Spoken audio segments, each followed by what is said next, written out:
Hello juniors, so I welcome you all again in the continued series of lower limb, and in today's module we will be covering an important topic which is the hip joint.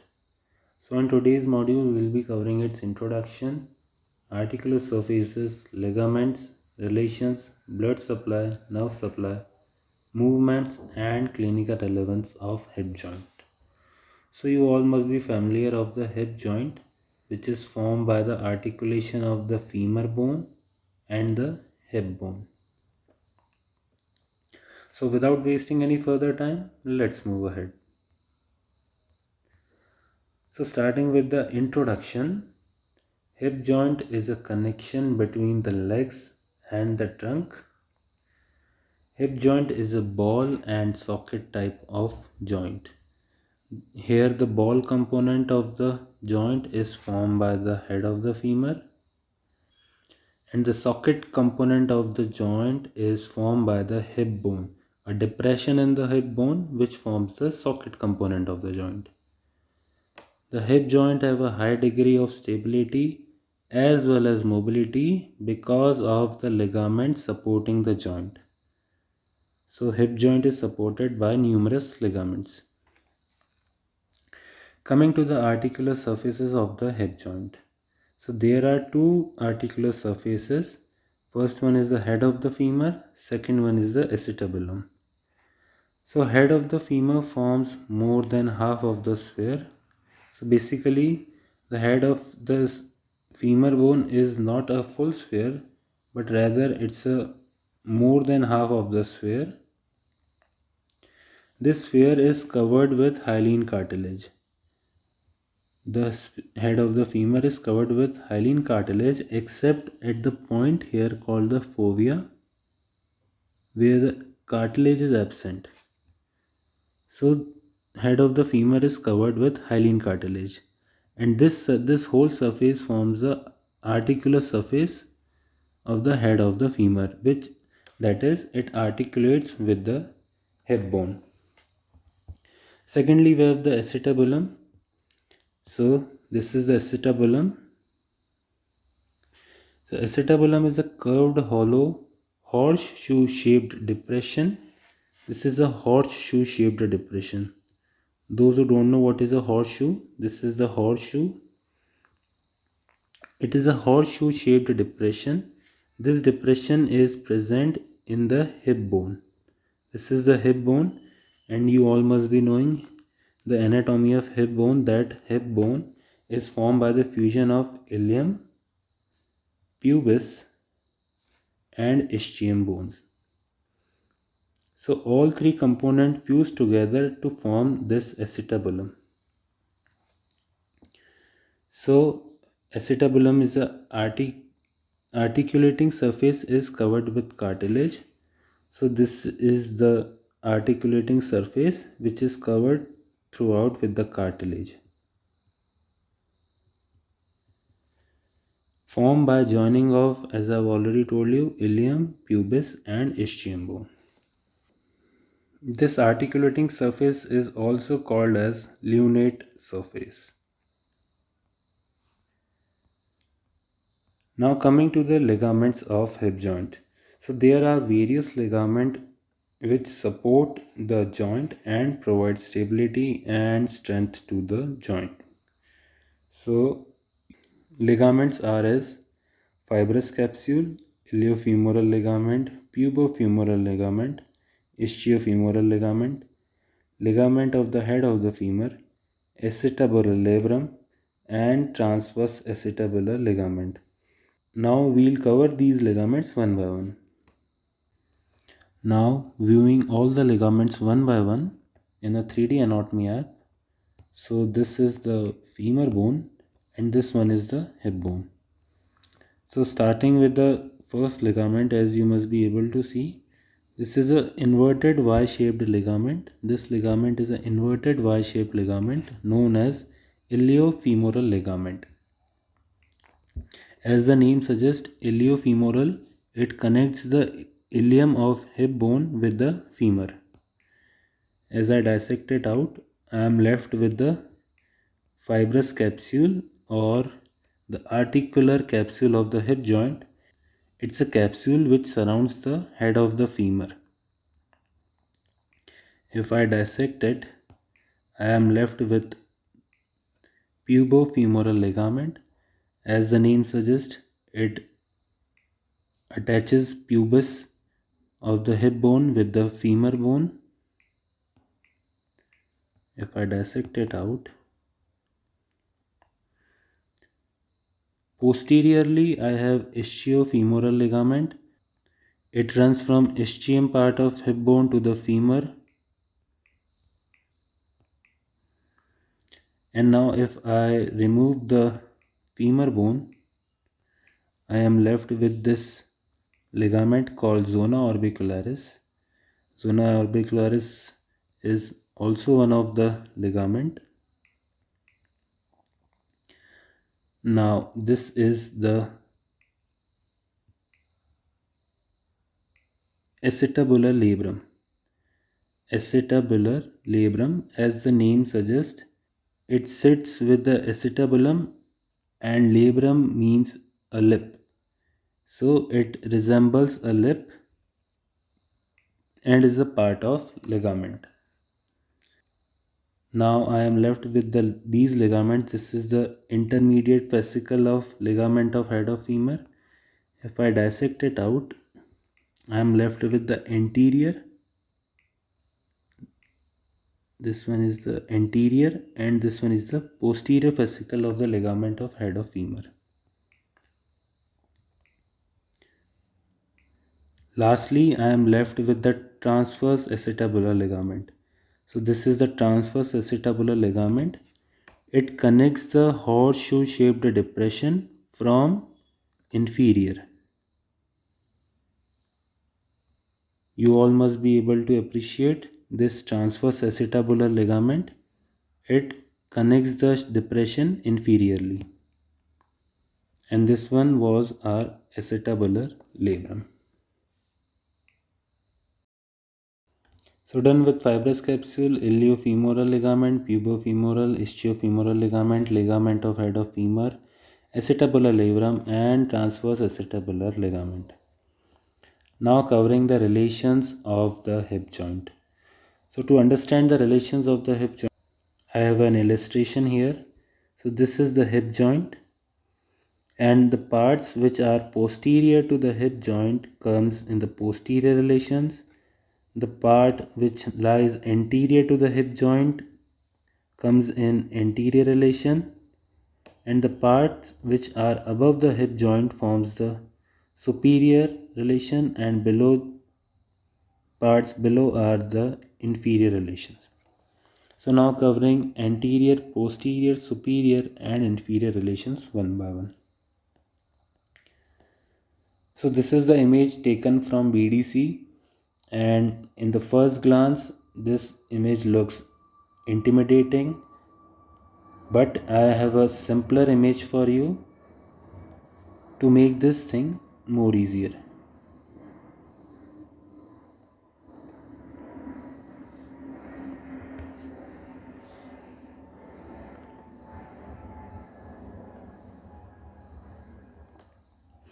So this is the hip joint, as here it was.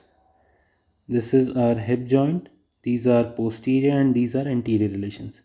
So this is our same hip joint. We have just magnified this here. So this is our hip joint, and the anterior relations are the structures which are anterior to the hip joint are iliopsoas, bursa, femoral artery, vein, nerve, the straight head of rectus femoris and the pectineus muscle. So these are the muscle, the tender of iliopsoas muscle, the bursa. So what is a bursa? Bursa is a fluid filled sac which is present in between the joints to reduce the amount of friction. Thirdly, I have the femoral artery, femoral nerve and the femoral vein. The straight head of rectus femoris muscle, this is the straight head of rectus femoris, And lastly, the pectineus muscle. This is the pectineus muscle. Similarly, the posterior relations are piriformis muscle, gemelli muscle, sciatic nerve, quadratus femoris, and gluteus maximus muscle. So this is our gluteus maximus, quadratus femoris, obturator internus with gemelli muscle, and sciatic nerve. So this is the famous sciatic nerve which is associated with the sciatica syndrome. And lastly, the piriformis muscle. So as I told you, at a first glance, this is a bit intimidating for a medical student to learn and to remember these relations. But gradually, by the time you revise it again and again, this would be easier for you and you would be able to easily recognize and draw an exam and remember the relations of the hip joint. So what is necessary, what is the key here to remember these relations is practice it again and again. So similarly, coming to the superior relations, gluteus medius, rectus femoris, reflected head of rectus femoris, gluteus maximus, and gluteus minimus. So this buttock muscle, large buttock muscle, it extends such that it covers the posterior relation as well as the superior relation. So the gluteus maximus, gluteus medius, gluteus minimus, along with the reflected head of rectus femoris muscle forms the superior relations of the hip joint. So once again, for your orientation, we are here. These are the superior relations of the hip joint. These are the superior relations. Now lastly, coming to the inferior relations. Obturator externus along with medial circumflex femoral artery. So this is the obturator externus muscle and this is the medial circumflex femoral artery, which is the branch of femoral artery. This medial circumflex femoral artery, we will cover this artery in a few slides. So done with the relations of the hip joint. Once again, I am telling you the relations are a bit scary for the student first time viewing this topic, but over the time when you practice this a lot, this topic will become a piece of cake for you, as well as a scoring topic in your university exam. Coming to the blood supply of hip joint. So the major arteries which supplies the hip joint are 5 arteries, which are the obturator artery, 2 circumflex femoral arteries, and 2 gluteal arteries. So covering them one by one. So this is the obturator artery. Obturator artery is a branch of the anterior division of the internal iliac artery. Its branches supplies to the head of the femur. Secondly, I have 2 circumflex femoral arteries. These are circumflex femoral arteries. These two are, this one is the ascending branch of lateral circumflex femur. This is the lateral circumflex femoral artery. This one is the ascending branch of lateral circumflex femoral artery. This one is the medial circumflex femoral artery. Both the arteries are branch of profunda femoris artery. The ascending branch of lateral circumflex femoral arteries goes in the front of the neck of the femur to anastomose with the medial circumflex femoral artery, which goes behind the neck of the femur. They both anastomose here and forms an end circle around the neck of the femur, which then forms an end circle, and the arteries sprouting out of this circumflex circle provides the blood supply to the head of the femur. And lastly, 2 gluteal arteries. These are one superior gluteal artery and one inferior gluteal artery. So just for your better understanding, this is the another picture of the same thing. This is our obturator artery which supplies to the head of the femur, but also head of the femur is supplied by the branches of circumflex arteries. These are the branches of circumflex arteries. These are the major blood supply of the head of the femur. These circumflex arteries are the branch of profunda femoris artery. Now coming to the nerve supply of the hip joint. So hip joint is innervated by multiple nerves that emerge from the lumbosacral plexus. I have already covered lumbosacral plexus in great detail in my video on sacral plexus. If you want to understand that topic deeply, just go and watch that video. But now for here, the nerve supply of hip joint is by femoral nerve, sciatic nerve, obturator nerve. And the way I used to remember the nerve supply of the hip joint is by a short mnemonic, which I'll tell you here, which is fever of hips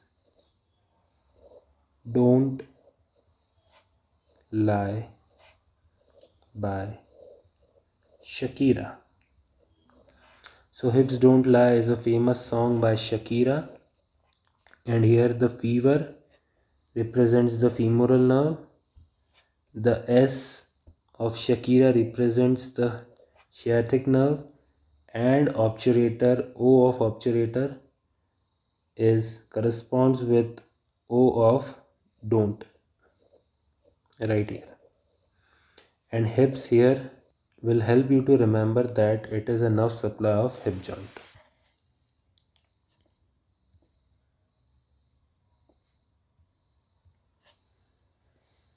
Now coming to the movements of the hip joint.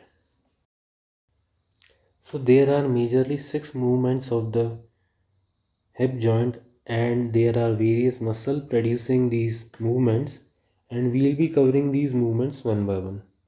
So starting with the first movement, which is the flexion. So this is the flexion of the hip joint. Here is the hip joint and it is flexed. You can view here, this is the flexion of the hip joint.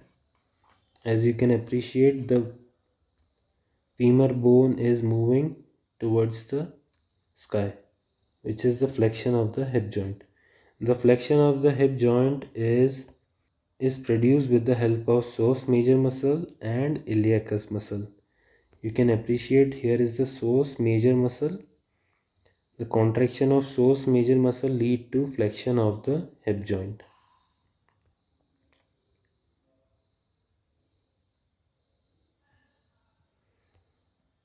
The next movement is extension of the hip joint.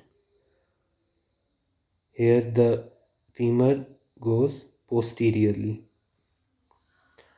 And this movement is mainly achieved with the help of gluteus maximus muscle and hamstring muscle. And for the sake of simplicity here, I have kept only the gluteus maximus muscle. Our third movement is adduction. Adduction is bringing of limb towards the midline. So this is the midline, and bringing it towards the midline is the adduction. The adduction is achieved with the help of adductor muscle, adductor longus, brevis and magnus muscle. As their name suggests, adductor means their function is adduction. So here this is the adductor longus muscle, and its contraction lead to bringing of limb near the midline. Our fourth movement is abduction, which is the movement of limb away from the midline. This is the midline. Movement of limb away from the midline is abduction. And the abduction is caused by gluteus medius muscle and minimus muscle. This is the gluteus medius muscle, and it leads to abduction of the femur. Here you can appreciate this is the gluteus medius muscle. It leads to lateral movement of the limb.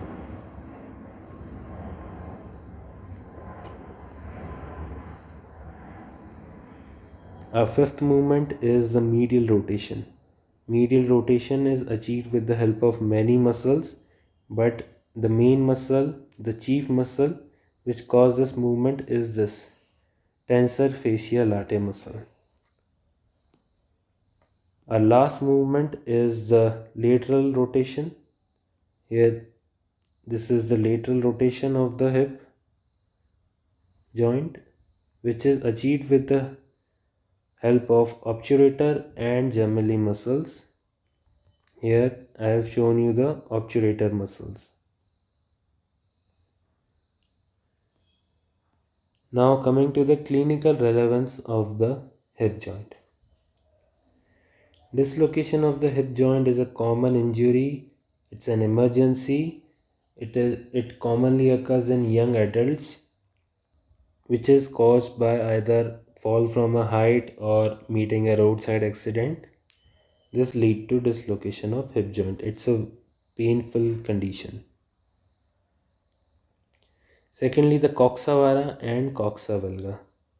So the normal angle between the head of the femur and the shaft of the femur is around 120 degrees. This is approximately 120 degrees.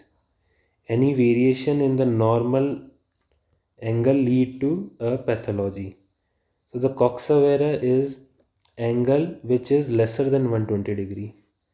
If the head of the femur lies here, it lead to depression of the angle. You can see this is approximately 90 degree. This condition is coxa vara. The coxa valga is angle more than 120 degrees. This is the coxa valga. If the head of the femur was right here, it lead to angle greater than 120 degree. You can appreciate this is almost 170 to 180 degrees. So the variation in angle lead to a pathology, and the clinical symptom would be but obvious, that is difficulty in the movement. Thirdly, the osteoarthritis. It's a common chronic condition. It's a painful hip joint. And lastly, the fractures of the neck of the femur. So the fractures of the neck of the femur are further classified on the basis of their site. So there are basically four sites: subcapital, cervical, basal, and pretrochanteric fracture. So this is subcapital fracture. If the femur bone cracks from here, it is called a subcapital. Cervical right here, basal, and pretrochanteric fracture. The point to note here is that the subcapital, cervical, and basal fracture lead to avascular necrosis. And we arrive to this conclusion from the way that, if you remember our blood supply of the hip joint, we had the circumflex, the lateral circumflex, and the medial circumflex femoral artery, which encircle the neck of the head of the femur, which encircles the neck of the femur, and it sprouts the arteries which provide blood supply to the head of the femur. So any breach or any discontinuity or any breakage in those arteries from these fractures will lead to avascular necrosis. So what is avascular necrosis? As the name suggests, avascular means lack of blood supply and necrosis means death of tissue. So any fracture, if this was our circumflex arteries, and any fracture above these arteries will break these arteries, will break the smaller artery branches, and will lead to the cessation of blood supply to the head of femur. This head of the blood supply to the head of femur will disrupt, and that will lead to avascular necrosis. The The pertrochanteric fracture do not lead to avascular necrosis, as the circumflex arteries are spared in this kind of fracture.